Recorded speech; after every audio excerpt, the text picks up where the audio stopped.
What if the one person you tried to help was quietly dismantling your entire life? Intro. You gave her a corner. Not the whole house. Not the master bedroom. Not the kitchen, not the living room, not the space you built with your own hands, your own sweat, your own sacrifices. Just a corner. A small, reasonable, generous corner. Because that is what kind people do. That is what compassionate people do. That is what people who still believe in the goodness of others do, they offer a corner. But here is what nobody warns you about when you extend that kind of grace to certain people. Some people, and I want you to listen carefully right now, some people do not see your kindness as kindness. They see it as a door. And the moment you open that door even an inch, even just a crack, they do not walk through it politely. They do not wipe their feet on the mat. They do not say thank you and settle quietly into the space you gave them. They push. They expand. They spread. And before you even realize what is happening, before you can blink or catch your breath or gather your thoughts, they are everywhere. Every corner. Every room. Every shelf. Every drawer. Every conversation. Every decision. Every breath you take in the space you once called your own. And the most terrifying part? You let it happen. Not because you were weak. Not because you were foolish. But because you were good. And goodness, when it is not protected by wisdom, becomes the very key that unlocks your own undoing. Stay with me. Because what I am about to share with you is not just a story. It is a mirror. And some of you, right now, are going to see yourselves in it. And that reflection is going to change everything. And before we go deep into this, if this kind of content speaks to your soul, if you believe in walking through life with open eyes and a guarded heart, make sure you subscribe to the Stoic Path. Hit that subscribe button right now. Because we are not just talking about self-help here. We are talking about self-preservation. We are talking about wisdom that the world does not teach you in school but life will absolutely teach you the hard way. Now. Let us begin. Section 1, the corner you offered. Picture this. Her name was Miriam. And she was your cousin's friend's sister. Or maybe she was your coworker's neighbor. Or maybe, and this is the version that stings the most, she was someone you genuinely cared about.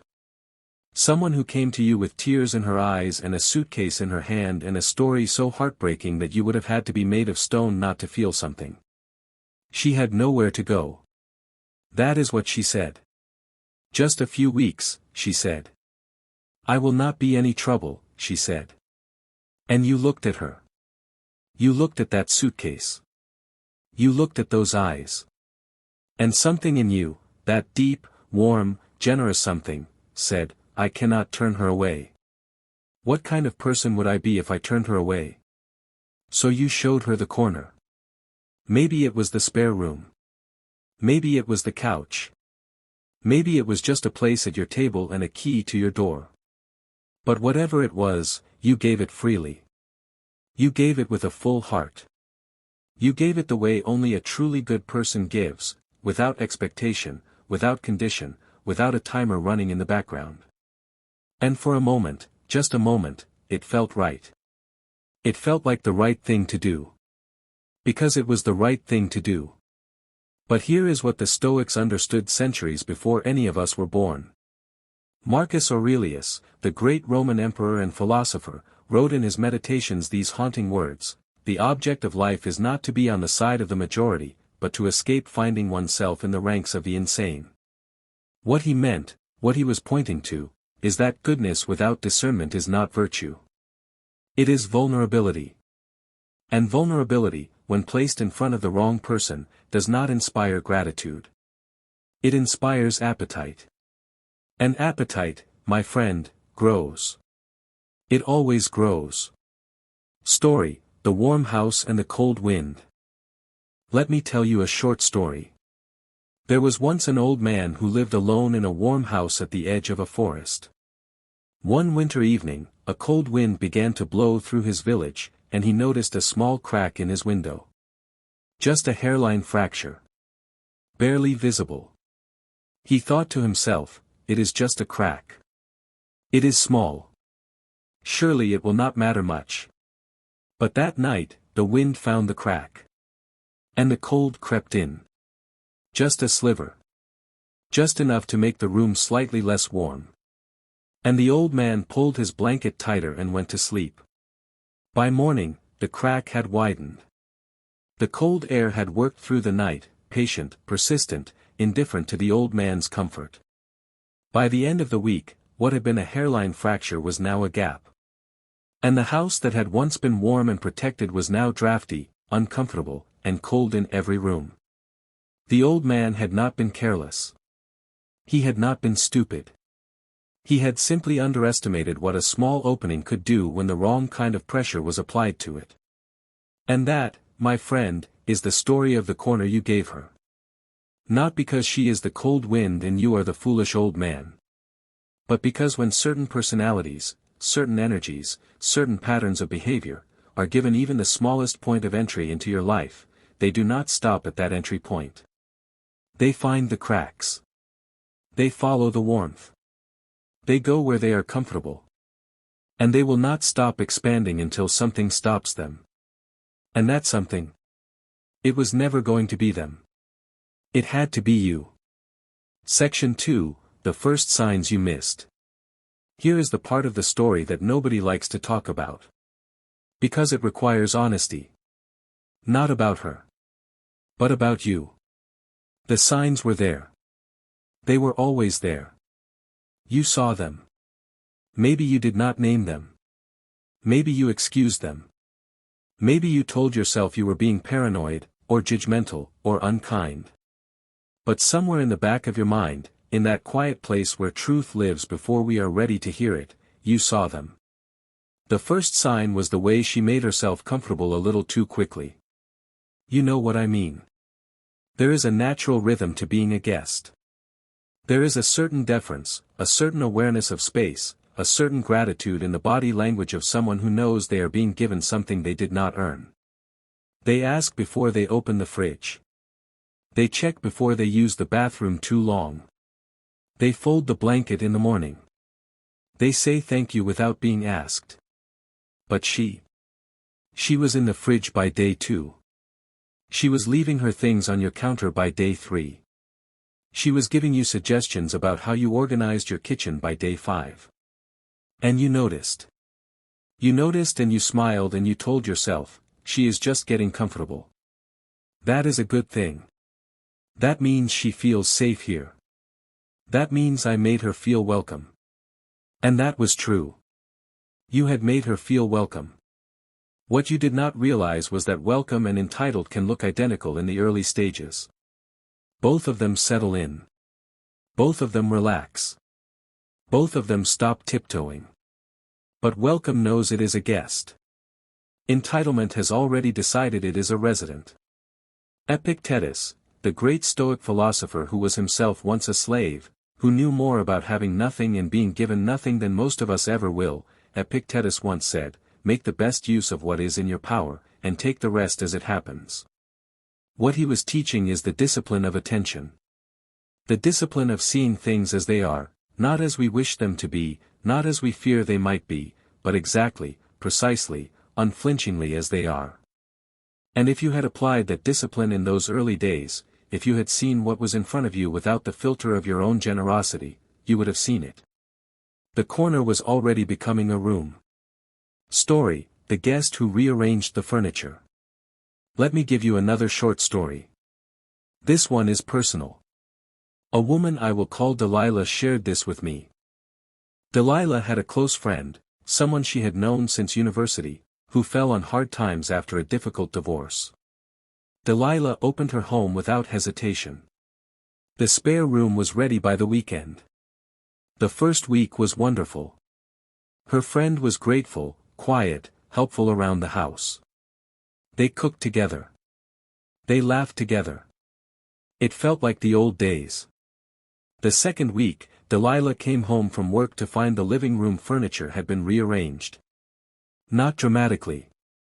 Not offensively. Just, moved. The couch was angled differently. The coffee table was closer to the window. The small bookshelf had been shifted to the other wall. Delilah stood in the doorway and felt something she could not immediately name. It was not quite anger. It was not quite discomfort. It was something more subtle, like the feeling you get when you look at a photograph and notice something in the background that was not there before. Her friend came out of the kitchen with a smile. I just thought it would get more light this way. Don't you think it's better? And here is what Delilah did. She said yes. She said yes because she did not want to seem petty. She said yes because in the grand scheme of things, furniture placement is not worth a conflict. She said yes because she was a good person, and good people do not make a fuss over small things. But here is what the Stoics would say to Delilah, and to you, in that moment, the furniture was never the point. The point was the permission. By saying yes, or even by saying nothing, Delilah had communicated something she did not intend to communicate. She had communicated that her home was a collaborative space. That decisions about it were open for contribution. That her preferences were negotiable. And her friend, consciously or not, heard that communication loud and clear. 3 months later, Delilah's friend had a new cable subscription in Delilah's name, had invited her own friends over for dinner without asking, and had begun referring to the apartment, to other people, as their place. It had started with furniture. It always starts with something small. Section 3, The Language of Expansion. I want to talk to you about something I call the language of expansion. Because people who take more than they are given do not do it in silence. They do it with words. And if you learn to hear those words, really hear them, you will never be caught off guard again. The language of expansion sounds like this. Since I'm already here. I didn't think you'd mind. I just assumed. You always said your home was my home. It's not a big deal, is it? I was only trying to help. Do you hear it? Do you feel the texture of those phrases? Each one of them is a small blade. Each one is designed, whether consciously or not, to make your discomfort seem like the problem. To frame their overreach as your misunderstanding. To take the legitimate boundary you are trying to assert and repackage it as pettiness, ingratitude, or rigidity. It's not a big deal, is it? Translation: if you make this a big deal, the problem is you. I didn't think you'd mind. Translation: your feelings were not part of my calculation. I was only trying to help. Translation: your objection makes you seem ungrateful. This is the language of expansion. And once you hear it, you cannot unhear it. Because it shows up everywhere. In friendships. In workplaces. In family dynamics. In romantic relationships. In every situation where one person has been given an inch and has quietly, confidently, persistently decided that a mile is more their speed. Marcus Aurelius wrote, "If someone is able to show me that what I think or do is not right, I will happily change." But notice, he said show me. Not pressure me. Not make me feel guilty. Not rearrange my furniture and smile and ask if I don't think it's better this way. There is a difference between someone who challenges your thinking with honesty and someone who expands their territory with language. Learn the difference. It will save you. Section 4, The Rooms She Was Never Invited Into. And then it happened. You are not even sure exactly when. That is the thing about slow invasions, there is no single dramatic moment you can point to and say, there. That is where it happened. That is when everything changed. It is gradual. It is quiet. It is the accumulation of 100 small moments, each one individually explainable, each one individually forgivable, but together they tell a story. She moved into the kitchen. She moved into your schedule. Suddenly her timeline, her needs, her appointments were restructuring your day. You were cooking at different hours because it was more convenient for her. You were quiet in the mornings because she liked to sleep in. You were rearranging your own routines you had built over years, to accommodate someone who was supposed to be in a corner. She moved into your relationships.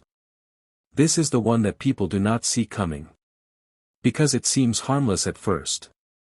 She meets your friends. She is charming. She is funny. She is likable. And your friends like her. And you are proud, almost, that this person you helped is thriving, is connecting, is becoming part of the fabric of your social world.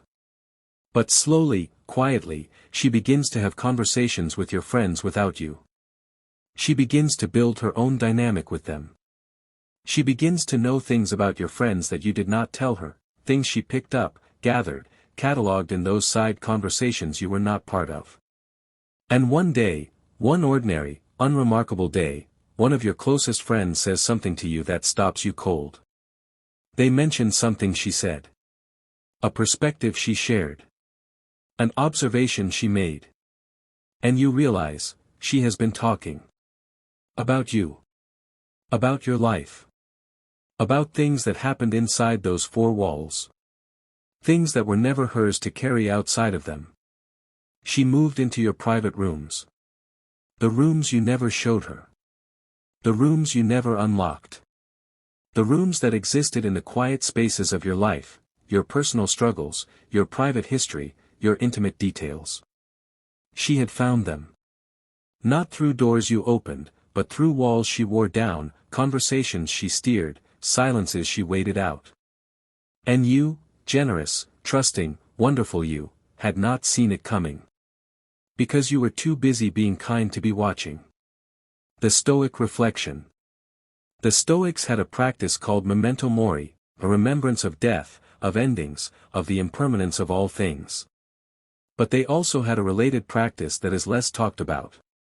A practice of honest self-examination. Of sitting with themselves at the end of each day and asking, where did I act wisely today? Where did I fall short? What did I see that I chose not to see? I want to ask you that last question right now. What have you been choosing not to see?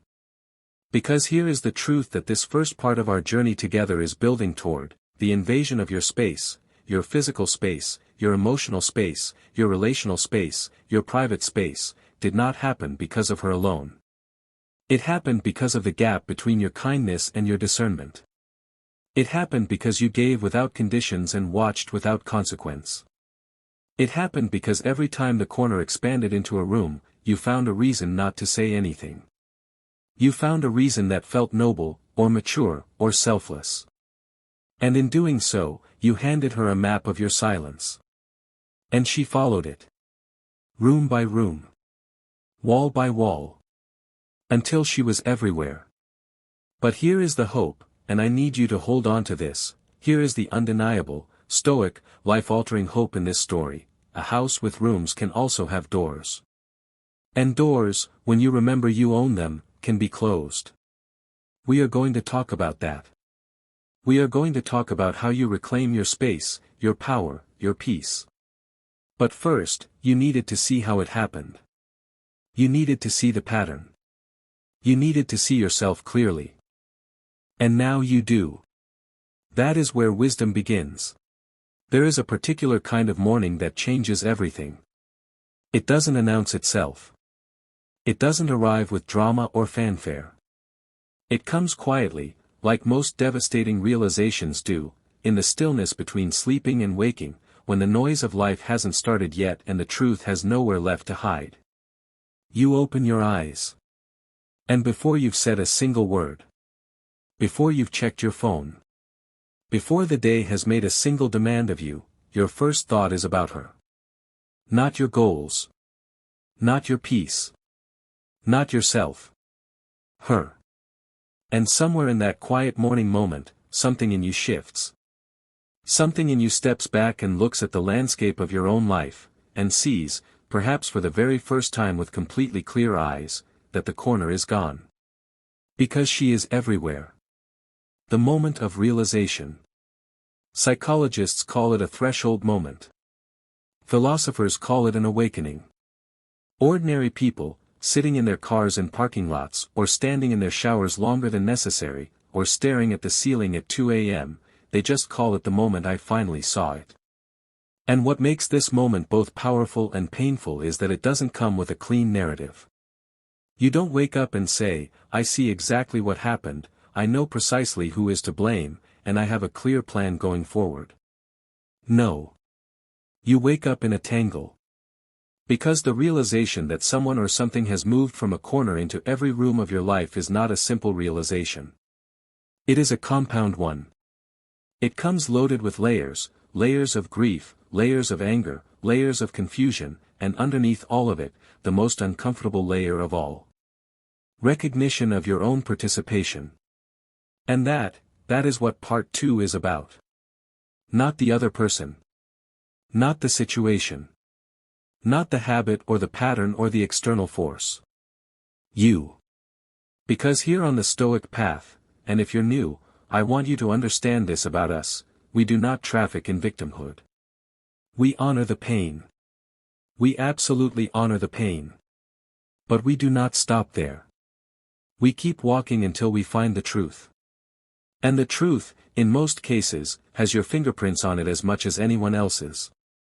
That's not an accusation. That is an invitation. The anatomy of the takeover, how did we not see it? Before we talk about your role in this, I want to address a question I know is sitting in many of your minds right now. How did I not see it happening? This is not a foolish question. This is not a question that only naive or weak people ask. This is a question that brilliant, self-aware, emotionally intelligent people ask, because the takeover of the corner is specifically designed, whether intentionally or not, to be invisible. Let me explain. There is a principle in psychology called the boiling frog syndrome. You've probably heard of it.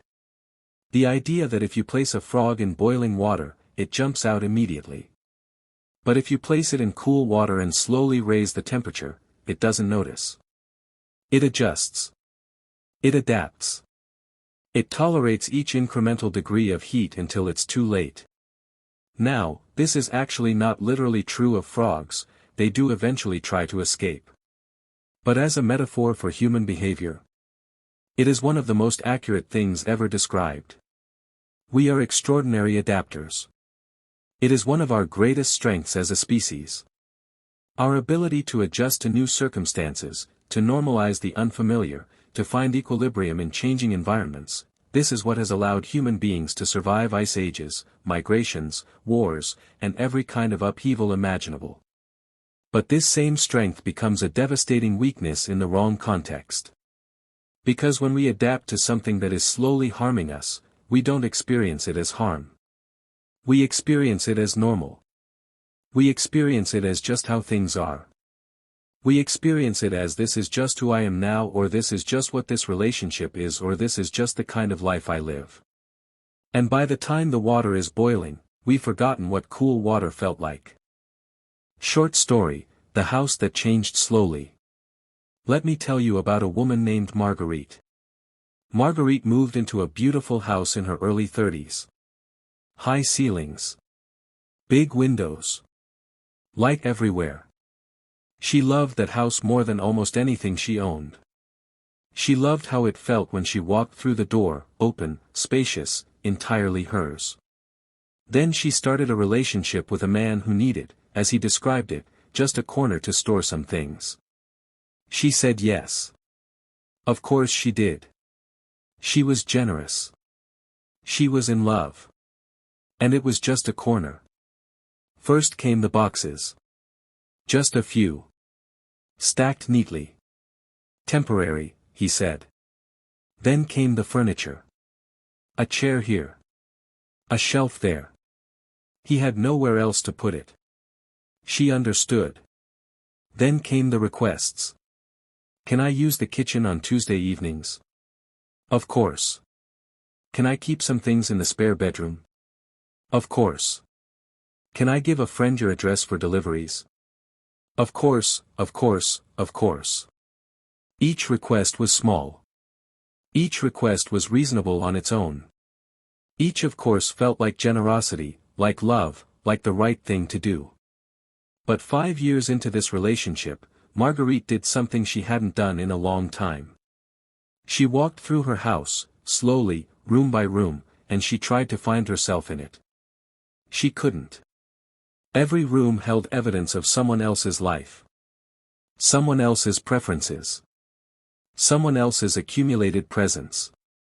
The big windows she loved were blocked by his shelving units. The light she had built her life around was filtered through someone else's arrangements. And Marguerite stood in the middle of her own home, the home she had chosen, the home she had loved, and felt like a guest. Not because he had taken anything, but because she had given everything. One corner at a time. One of course at a time.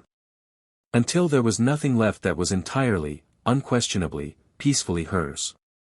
Your participation, the hardest conversation. Now we come to the part of this conversation that requires the most courage to sit with. Your participation. I want to be very clear about something before I go further. Acknowledging your participation in how a corner became every room does not mean. It does not mean the other person bears no responsibility. It does not mean what happened to you was acceptable. It does not mean you deserved it. It does not mean you should feel ashamed. What it does mean, what it must mean, if you are going to move forward with any real power, is that you stop positioning yourself as someone to whom life simply happens. Because the Stoics were relentless about this. Epictetus, who began his life as a literal slave, who had every reason in the world to see himself as a pure victim of circumstance, Epictetus built an entire philosophy around the radical idea that what happens to us is far less important than how we respond. He wrote, "Men are disturbed not by things, but by the opinions about things." And I want to translate that into the language of our conversation today. The corner did not expand on its own. It expanded because of the permissions you gave. The silence you maintained. The boundaries you didn't draw. The voice you swallowed. The needs you dismissed as too demanding. The discomfort you chose to avoid rather than face. Again, this is not blame. This is anatomy. Understanding why a wound exists is not the same as deserving the wound. But if you want to heal, truly heal, you must be willing to look at the whole picture. Not just the parts that are someone else's fault. The 4 permissions we give without knowing it. Let me get specific. Because I want this to land in a real way. There are 4 silent permissions that most people give without ever realizing it, and each one is a door that swings the corner open wider. Permission 1, the permission of silence. Silence is not neutral. In a relational context, silence is communication. When something crosses a line, and you say nothing, you have communicated, clearly and effectively, that the line can be crossed again. You didn't mean to say that. You were being polite. You were keeping the peace. You were choosing your battles. You told yourself you'd address it later. But later never came. And the corner grew. Every time we swallow a truth that needed to be spoken, we give that corner more room. Because the person or thing on the other side doesn't know where your actual boundary is. They only know where you've shown them it is. And if you've never shown them, if every silence has been interpreted as an open door, then you cannot be entirely surprised when they walk through it. Permission 2, the permission of over-explanation. Here is something that took me a long time to understand, and I want to give it to you clearly. You do not owe anyone a paragraph for a boundary. But what most of us do, especially those of us who were raised to be agreeable, to be accommodating, to avoid conflict, is we over-explain. We justify. We apologize for our own needs. We frame every limit we try to set in so many qualifications and softeners that by the time we're done talking, the boundary has dissolved in the air. I'm so sorry, I know this is a lot to ask, and I totally understand if it's inconvenient, but I think I maybe need a little more space sometimes, but please don't take that the wrong way, I'm just someone who sometimes needs, I don't know, never mind. Do you hear what happened there? A legitimate need entered the conversation, and apologized itself out of existence.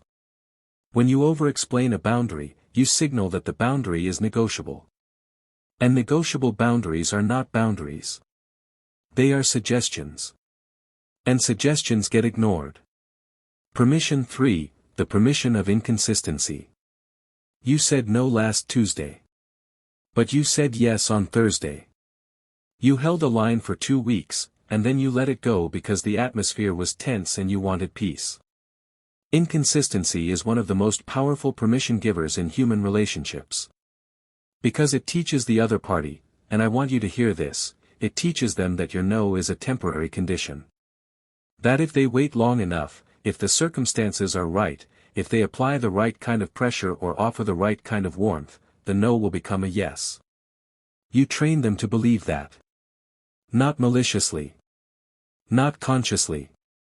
But your inconsistency was a curriculum. And they were excellent students. Permission 4, the permission of self-abandonment. This is the deepest one. And it's the one that feeds all the others. Self-abandonment is the act of consistently choosing someone else's comfort over your own truth. It is the pattern of shrinking yourself, your needs, your preferences, your voice, your vision for your own life, in order to create or maintain ease for someone else. It looks like love. It feels like love. People around you will often praise it as love. But it is not love. It is fear wearing love's clothing. Fear of conflict. Fear of rejection. Fear of being seen as difficult, demanding, selfish, too much. Fear of losing the relationship, the job, the approval, the peace, even a peace that was never really peaceful. Self-abandonment is the act of giving yourself, the most important room in your house, to someone else. And when the self is given away, there is nothing left to protect the other rooms. They fall, one by one, because the center could not hold. The emotional experience, grief, anger and guilt. When you finally see all of this, when the realization lands and you understand both the extent of the takeover and your own participation in it, what happens emotionally is not simple. What happens is a storm. And I want to name the parts of that storm, because unnamed emotions have a way of becoming whether we live inside of rather than whether we can observe and eventually move through. Grief comes first, for most people. Grief for the version of yourself you lost. Grief for the time spent. Grief for the relationships or situations that required you to shrink. Grief for the rooms of your life that you don't immediately know how to reclaim. This grief is real. It is legitimate. And it deserves to be honored, not bypassed, not suppressed, not rushed. The Stoics were not emotionless automatons. This is a myth. They felt deeply. What they practiced was not the absence of emotion, but the examination of it. They taught themselves to sit with an emotion, understand its source, honor what was real in it, and then choose, consciously, what to do with it next. Grieve. But don't make grief your permanent address. Anger comes next. And this anger will be complex, because it will point in 2 directions simultaneously. Outward, at the person or situation that moved into your rooms. And inward, at yourself, for allowing it. Let me say something important about inward anger. Inward anger, when it is examined honestly and then redirected, becomes fuel. It becomes the energy that drives change. It becomes the thing that makes you say, with absolute conviction, not again. Not with this person. Not with the next one. Not with any situation or habit or dynamic that asks you to give up more than you can afford to lose. But inward anger that is not examined, that is simply felt and then internalized, becomes self-punishment. And self-punishment is just another form of self-abandonment. Be angry. But be angry towards something. Let it build the wall that the corner needed all along. Guilt is the trickiest of the 3. Because guilt, in this context, will try to convince you of 2 contradictory things at the same time. It will try to make you feel guilty for having allowed the corner to expand. And it will simultaneously try to make you feel guilty for wanting to reclaim the rooms now. You let this happen, how could you? And also, how dare you want it back after all this time? Guilt is a master manipulator. And in the aftermath of realizing a corner has become every room, it will work overtime to keep you exactly where you are. Here is the Stoic answer to guilt: is this serving virtue? Is this serving truth? Is this moving you toward the person you are capable of becoming? If the answer is no, release it. Not because it isn't real, but because you are not a monument to your past choices. You are a living being capable of choosing differently from this moment forward. The Stoics called this amor fati, love of fate. Not passive acceptance. Not defeated resignation. But the radical, courageous choice to look at everything that has happened, every corner given, every room lost, every permission extended, and say, this was the path that brought me here. And here is where I begin. Short story: the man who came back to his garden. There was a man named Solomon who had a garden. It was his sanctuary. Early every morning, before the world woke up, Solomon would spend time in that garden. Tending it. Knowing it. Being restored by it. But life got complicated, as it always does. Work consumed him. Family demanded him. And a relationship entered his life that, slowly, quietly, began to occupy the hours he used to spend in the garden. First it was just the morning hours. Then the weekend hours. Then the mental space he used to give to thinking about what needed planting, what was growing, what was ready to harvest. The garden didn't disappear. It just got neglected. And neglected things, as we know, don't stay the same, they grow wild, overgrown, untended. What was once ordered and intentional becomes chaotic and unfamiliar. One evening, years later, Solomon walked out to his garden. He almost didn't recognize it. And he sat down in the middle of it, weeds all around him, the structure he'd built barely visible beneath years of overgrowth, and he did something he hadn't done in a long time. He cried. Not because the garden was ruined, but because he finally remembered what it had meant to him. And in that memory, in that grief, was a seed. Not of despair. Of intention. He didn't reclaim the garden that evening. He didn't even pick a single weed. He just sat with what was true. He let himself feel the full weight of what had been lost. And the next morning, he came back with his tools. We have done hard work in this part of the conversation. We have looked at how the takeover happens invisibly. We have named the 4 permissions that open the door wider. We have sat honestly with the storm of emotions that comes when you finally see the full picture. And we have honored both the grief and the seed that lives inside it. But we are not done. Because understanding the problem, even understanding your participation in it, is still only the middle of the story.